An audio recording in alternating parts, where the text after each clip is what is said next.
જય આશાપુરામાં આજના વિડીયોમાં નવા વિડીયોમાં તમારું સ્વાગત છે. શોર્ટ વિડીયોમાં દિલ્હી કેપિટલ્સે અક્ષર પટેલને કેપ્ટન તરીકે વરણી કરી દીધી છે.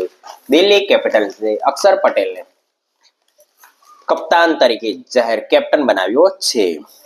અક્ષર પટેલને 2025ની આઈપીએલ પહેલા ઓક્શન પહેલા રિટેન કરવામાં આવ્યો હતો.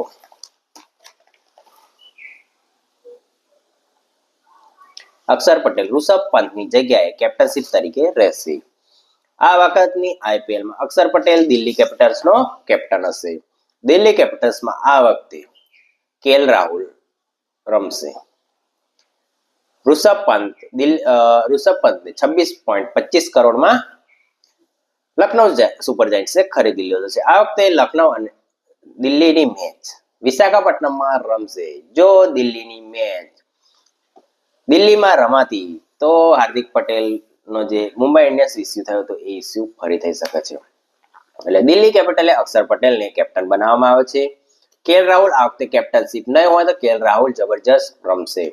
કેએલ રાહુલ ઓપનર તરીકે પોતાની નેચરલ ગેમ રમશે. જ્યારથી પણ કેએલ રાહુલ કેપ્ટન બને છે ત્યારથી કેએલ રાહુલ જે નેચરલ ગેમ છે જેને સ્ટ્રાઇક રેટ બહુ જ ઓછું છે. જો તમને વિડીયો સારો લાગતો હોય તો ચેનલને સ્પોર્ટ્સ ગુજરાતી ચેનલને સબસ્ક્રાઇબ કરો અને જો તમે ફેસબુક પર જોતા હોય તો ફેસબુકને લાઈક કરો. સ્પોર્ટ્સ ગુજરાતી ફેસબુક પેજને ફોલો કરો.